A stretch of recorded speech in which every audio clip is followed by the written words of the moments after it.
আচ্ছা হুজুর মানছে যেন হয় মেসা বকল মশুরি তলে বিচার হইব কথাই খান কিলা এই কথাইকান আপনারেও না, এই কথাইকান মানছে আমরারও বিভিন্ন জায়গাত হইন।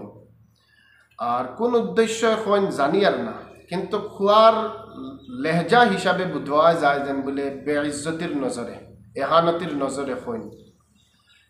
কোনো দুষ ফাইলে উঠিয়া হইন তার লাগি তো মূল্যায়ন্তর বিচার মশরির তলে হইব, কিন্তু কথাটা আইলা নাই, হকিকত তারা জানেন না।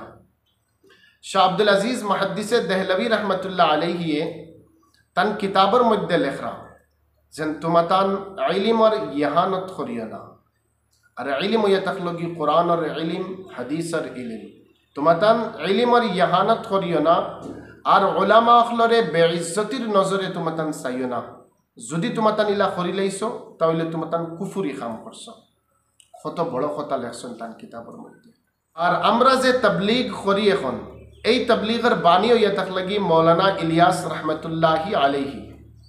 মৌলানা ইলিয়াস রহমতুল্লাহ আলাইহি তান কিতাবর মধ্যে লেখরা যেন এক মানছি আইয়া তান কাছে ওলামা অখলর শিকায়ত করল যেন বলে হজরতজি ওলামা অখল খামর লগে জুড়িয়া থাকুন না, মসজিদের ইমাম অখল খামর লগে জুড়িয়া থাকুন না। মৌলানা ইলিয়াস রহমতুল্লাহ আলাইহিয়ে এই মঞ্চরে গুস্সার শহীদ হইলা আইন্দা কবিবি ওলামা অখলর বিরুদ্ধে কোনো মাত মাতিও না, নতুবা তোমার খাতেমা তোমার মৌত কুফুরির উপরে ওয়া নিশ্চিত। এই কথাখান শেষত মৌলানা ইলিয়াস রহমতুল্লাহ আলাইহি যে তবলিগ আমরা করি আর এই তবলিগের বাণী হয়ে থাকলে তাই। গতিকে বহুত বড় কথা এখান, আমার খাতেমা আমার মৌত কুফুরির উপরে হইব, ওলামা আখলার ইলম আর তৌহিন আমরা করতাম না।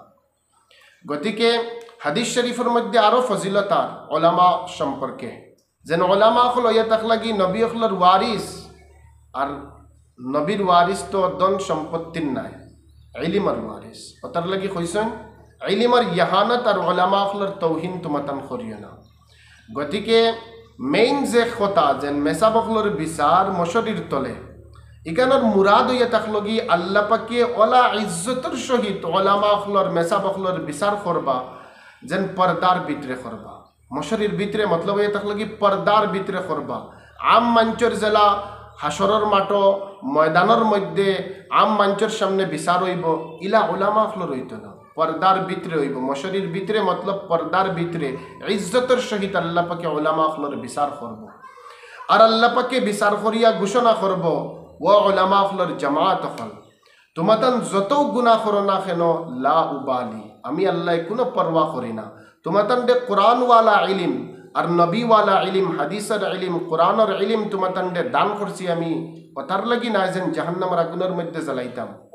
তোমাতান্ডে আমি আজকু মাফ করিয়া জান্নাতের ঘোষণা করলাম। সুবহানাল্লাহ, কত বড় কথা। গতিকে ওলামা আখলার মশরির তলে বিচার, তার মতলব হয়ে থাকলো কি আল্লাহ পাকে পর্দার ভিতরে বিচার করবো। আম মঞ্চর মতো আম মঞ্চের সামনে ওলামা আখলার বিচার হইতো না। গতিকে আইস্তনে যদি আমি এই কথা বেইজ্জতির নজরে, এহানতির নজরে যদি মেসা বকলরে কইছি যেন বলে মেসা বকলর তো মূল্যায়ন্তর তো মশরির তলে বিচার হইব, এখান খোয়া ছাড়ি দেই। এখানে ইজ্জতর হিসাবে আল্লাহ পাকে ইজ্জতর সহিত মেসা বকলর বিচার পর্দার ভিতরে করব, আম মঞ্চর সামনে আম মঞ্চর মতো বিচার করতো না।